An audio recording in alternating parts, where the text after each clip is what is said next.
too. Peaked a little bit. So, Congressman Amodei, welcome to Timeline Success. Thanks for having me. I know you're really busy. You're on recess, so I really appreciate your time. I know how busy you are. Thanks for your willingness to work with the handicapped. And you do have a campaign election, what, in a couple of weeks? Yep.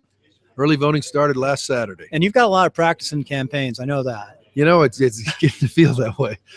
Amazing. Three elections in what, how many months? 37 months. Okay.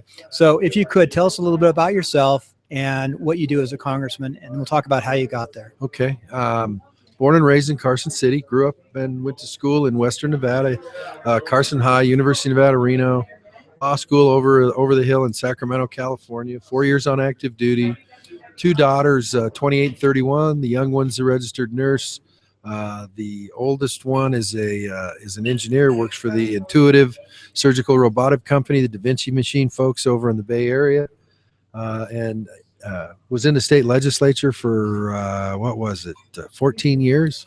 Figured I was done, and then events in Washington, D.C. ended up with John Ensign resigning and Dean Heller being appointed to fill his slot, and then the Northern Nevada House seat was open. The only way you can get there is an election. And had been working with some folks as the Republican Party chair in Nevada, and one thing led to another, and here we are. So I didn't know that you're Republican Party chair. Yeah, for about 16 months. I'm from California originally, and I'm a transplant because after I got out of the military for the umpteenth time, I said I want to stay here in Nevada because I love it here. So you're in the majority then. My majority then. You're a lot of locals here though, and a lot of locals in government, it seems. Yep. Yep. Well, but you know what? Nevada is the proximity to California is one where when you go into a room and say, how many people here are from California? I mean, it's, and by the way, that's a good thing because the folks from California that have decided we got too much regulation, too much tax, whatever the heck, you're close enough to go visit when you want to, but it's also nice to be out from under some of that stuff. That's some of the reasons why I'm here. Yep. It's what you said, and I love the people on the mountains, just like you mentioned earlier. So tell us about, what does a congressman do? What's it like? It's a 2-year job. You get hired every 2 years. You get hired every 2 years. You got 24 months the day after the election. The clock's ticking the whole time. So my opinion, since you asked, is you have to be a fast starter. You have to be the type of person who's willing to take a look around you in a timely manner and see how you can move the ball down the field. Not everything needs to be a law. Sometimes it's regulations. Sometimes it's just using people skills and trying to get folks to do something that doesn't require legislation. So I think it's a blend of really, in a nutshell, you have to be able to play well with others to be effective, in my opinion. Very good. And for our listener out there, I guess you're probably a baby boomer. Yeah, I was born in 1958. Oh, definitely a baby boomer. Yep. 64 and born after 64 is the generation. That's right. X, I think. So yeah, right in there, the baby boomers, which is a unique generation.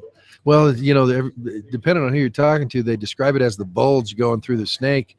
You know, 15 years ago, everybody was building golf courses for us, and now they're all building assisted living facilities. So right. Mortality is an insidious thing. For the listeners, it goes from 46 to 64, and we always look at those areas. Yep. So in your day-to-day job, you have to live part of the time in Washington and part of the time back here home. Yep. Sometimes people have their family in Washington, sometimes they have them here. What do you do? Well, and I'm lucky because both of my girls are grown and I'm divorced. So, you know, at home, I've got my home, my 2 dogs, Toby and Barney, and my youngest daughter takes care of them when I'm gone. And so, DC is something where you need a place to hang your clothes, to sleep, and to shower.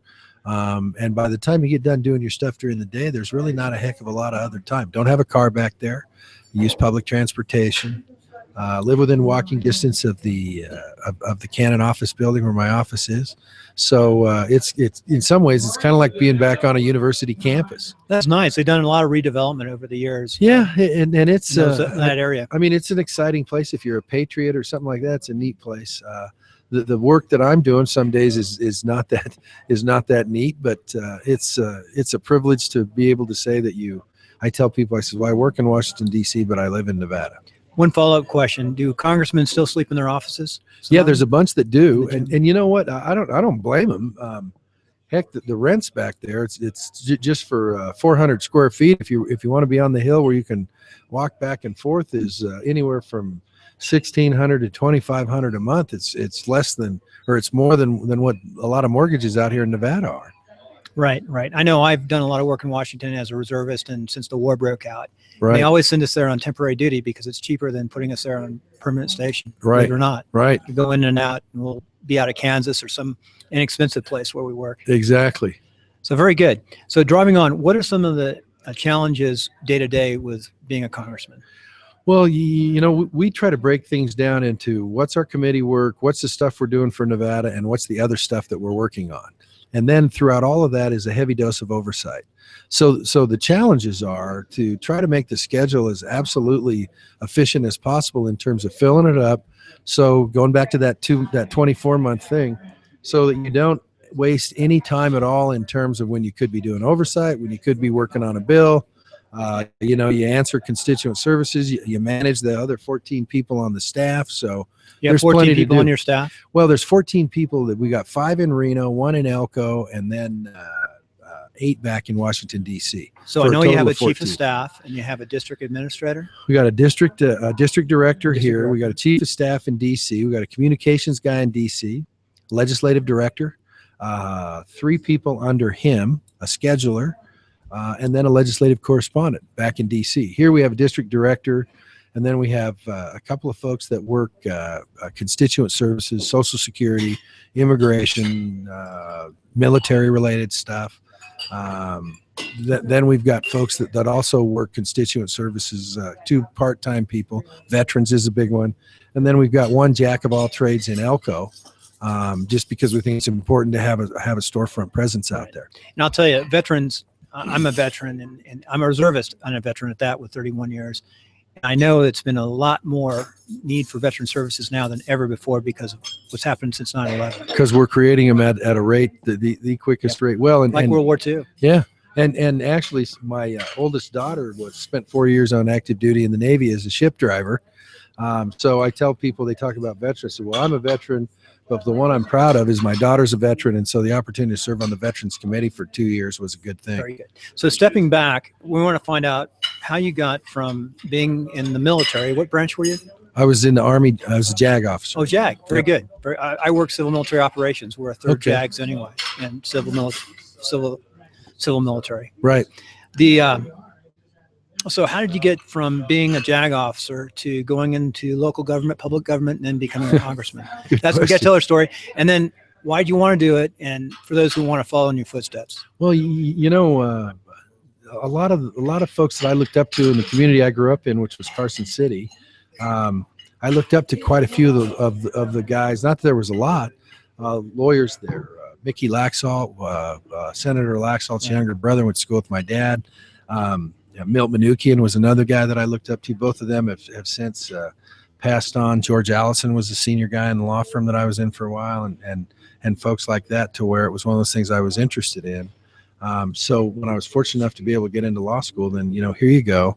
But I also had a strong, I guess, attraction to the military service, and I really can't tell you exactly why. I mean, there was no family tradition of that really, but it was something where it's like, listen, this is a neat thing to do, and it's kind of a teamwork thing and esprit de corps and discipline and all that other sort of stuff. Not so much so that I wanted to go to one of the academies, not quite that not quite that strong. But then when I got out, came back, you know, did the things that a lot of people that age were, you know, raising a family, buying a home, doing that stuff, establishing yourself professionally. But then inevitably, I think it was inevitably, you know, there were some opportunities. So you took them and started out in the state assembly, and then went to the state senate and figured that would So be you it. started in the state assembly. Yep. Ran for an open seat. What year was that? That was 1996 that I ran for that. What was it like on your first campaign, and how do you learn how to actually run for office? There must be a trick to it. You know what? There's a lot of people go to schools and stuff like that. You know, I was fortunate in that this assembly district was basically Carson City. So you walk the district, which is, you know, they say shoe leather spends about 4 to 1 than dollars do. So you walk the whole district, knocked on doors, talked to people about the issues, was fortunate enough to be elected, didn't spend a heck of a lot of So money. you had to win a primary first? Yeah, actually there was a primary that year. Was it in districts are either Republican or Democrat usually? Yep. Was it leaning Republican, the district? Yeah. Although there'd been a Democrat in it for, you know, Wow. it's the registration favors Republican probably, but you can't campaign on being the Republican. If that's all you're bringing people, you're in trouble. You got to have some knowledge of the issues, and also kind of reflect what the mores are of the folks that you represent. Right. About 35% of neither party vote their party line somewhere. Yeah, And that's then right. That middle is where you win the election. That's That what I 30% understand. is where it's decided. So you got into assembly. That must have been one of the hardest hurdles at first race. It was pretty nerve wracking. But then 2 years later, the Senate race for the same district, obviously a little bit bigger, comes up, and I'm like, you know what, I'm getting kind of comfortable here. But once again, things work out to where it almost came down to where if you didn't run, you were kind of being a pansy and trying to do the safe thing and whatever. So you run into that, and the educational part of that is it really makes you work hard in terms of what you're doing out on the street when you're just dead sure positive you're going to lose the whole time.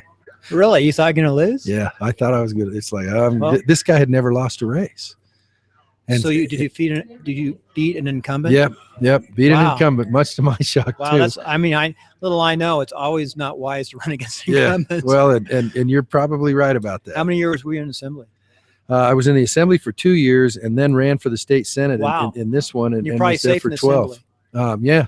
Yeah. So you kept a safe seat to run for an unknown. Yep. My hat's off. Well, it worked out okay, but probably took about 10 years off of my life. I don't know the logic behind it in politics, but my hat's off. So how would you suggest a young person who wants to get into government? Well, What should they do? I mean, I can tell you from my experience some things like, listen, I was involved with my kids. I was involved in community stuff just because the community I had grown up in, that's what the adults did. You always saw adults, they'd help out in Little League, or they'd help out in the recreation program, or they'd help out in whatever it was, Boy Scouts or something like that. So I think it was part of the culture that I was raised in, where the adults in the community gave back to the community. Right. And what you do, you're in Nevada, they have part-time legislatures, Yep. the Assembly and Senate, and make less than probably most of the city council members and mayor for sure. Well, at least in Reno. And that's true generally. And that's There's no money another in one it. of the things that was attractive about it it was part-time, so you could still have your day job, which I think was important in terms of keeping Yep. perspective. So when people say, well, you're a politician, it's like, nah, I'm a part-time person. I earn my living doing this, not being a member of the state legislature. Right. No, I think it's a great system they have here, and it slows down the speed of government a bit so you can adjust to it. Which is a good thing. Businessman, which is a good thing. Yep. So transitioning, again, what's your best advice for someone coming right out of college who wants to get into politics, who wants to run for office? Should they wait a while, or how old should they be? Well, you know what? I mean, I've been accused of being from the Henry Cabot Lodge School, where you got to pay your dues forever before you get to do anything. And I don't think I'm quite that way, but I would say, before you present yourself to the people whose votes you want, show them that you've done something to invest in the community or the issues that you feel strong about, as a predicate to saying, now I'm ready to be your councilman, your school board member, your assembly member, something like that.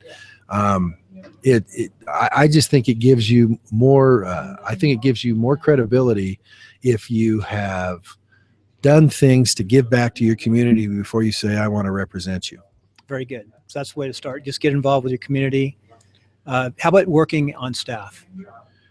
Well, you know what? There's a lot of people that have done that. I actually went back and interned for Paul Laxalt in the summer of 1980 when he was in the Senate. Not that you had, the weight of the world on your shoulders as an intern, but it gave you a look into some of that. And I tell people it took me 16 years to forget what I had seen before I started running again. That's just a joke. But working on staff is another way to where you can say, hey, I've worked for the people of the district or for the people of some district. And I think it's, that's not a bad thing. In finishing up our first period, I'm going to ask you two questions. First of all, is there a learning curve every time you're elected to the different offices, and what is that learning curve? I think there is. I'm a believer in when you show up and be a sponge for a while. Figure out who's what and which way the wind blows in the morning versus the afternoon, not because you're going to do what the people who are there are doing, but there's no substitute for having some basic operational knowledge of the organization that you're part of. So, and that happens. It was different in the assembly for me than it was for the state Senate, than it was obviously for the House of Representatives. Very good. Well, since you're born and raised here in Northern Nevada, you get to give a commercial why this is a wonderful place to be. And by the way, we had a Republican Men's Club luncheon, which you spoke at earlier prior to this. Right. And I thought your answer was excellent about bringing businesses here and the drive to get people here. I mean, you talk about the rap because of Las Vegas that Nevada has had, and I thought that was outstanding what you said. And it doesn't make any sense because this is a great place, as you know. Well, there's a lot of And us to say, I mean, and it's no disrespect to our folks down south, but if you've just been to Las Vegas, you haven't been to Nevada. Oh, this is where Nevada really started, Carson City up in the north. Well, I give my colleagues a bad time because they say, well, this is Congressional District 2. And I say, well, this was Nevada's original Congressional District. Yeah, it was. Thank you very much. By Carson City. So give us a commercial of Northern Nevada. Well, I mean, I'm certainly not objective because it's home for me, but I mean, it's the people, the spirit of the people in terms of that sense of independence, but yet that sense of taking care of people who, this is our community, that community pride, that regional pride. 4,500 feet is where the valleys are. I give a bunch of my colleagues to the east a bad time going, we got valley floors that are a lot higher than your summits are back there. On the East Coast, especially. Yeah. So, I mean, it's just that dynamic weather, dynamic folks, dynamic topography. A lot of skiing close here. Yeah. I mean, whether it's winter, summer, in between, it just, and like I said, I know there are other places in the Intermountain West that all talk about their quality of life too. But, I mean, we certainly, I don't think, had to take a second seat to anybody in terms of, 4 distinct seasons. Good economic opportunity. We're coming out of what everybody's coming out of, but it's like, it's just a pretty neat place. And as is borne out by the fact that we're growing, we've grown from people like yourself who could go anywhere they want and have decided, this is where I'm going to call home. I've trained in Nevada as a military guy. Yep. Plus my family is originally from the east side of Sierras in California. There you go. But I love it here. Yeah. I mean, it's just quality of life. No traffic jams yet. Yeah. I'm in Reno. It's the biggest little city and it's got everything you need. Yep. So driving on, we're going to go into the second element, which is the bottom line of questions, which I ask everybody. Do you use a Mac or PC? And what type of smartphone do you have? Well, listen, I'm a dinosaur. First of all, I just have transitioned at my home to a laptop personal computer. Just because I've got an old roll top desk and that doesn't take up much space. I'm very dangerous in email and eBay. eBay, you like eBay? That's good. Not much more than that. My phone is an iPhone just because I've gotten used to it. Well, it's a good phone. So once I get used to something, it's pretty hard to blast me off of it. And I'm a vicious texter. I use the text, the calendar, the contacts. Congressman used to all have Blackberries. Did you ever have a Black? That was years ago. That was like when I was back in D.C. They all had Blackberries. Some of them still do, but here's what I did: is I said, listen, I'm buying my own phone and I'm paying my own bill, and I'm going to use my phone for whatever I want. So that's what I'm used to. Now there's a bunch of them that carry around too. It's like me with one phone is a miracle. I like the old brick ones with the antenna. Now those were good phones. Yep. But me with two would be an absolute. A lot of baby boomers still in the pop email and not the cloud. They're just the basic laptop, not the laptop, but desktop computer. Yeah, that's it. That's really a transition I see. Well, that's what I have in my office in DC is a desktop. Yeah. And I'm living large because I've got like 2 sizes up for a screen. Big so screens, that's screens have gone down. Cool guy. So what are some of your favorite technologies? You know what? I probably shouldn't say this in this. I'm a shopper. And so, when it used to be you had to go find it and stuff like that, which I still enjoy. Best hardware store I think around is actually in Placerville, maybe over close to where you grew up. And I still love walking into those old stores that are stocked that way, that sort of thing. eBay was something that fascinated me as a guy who liked antiques, or I went through a phase where it's like, I want my old Schwinn Varsity back.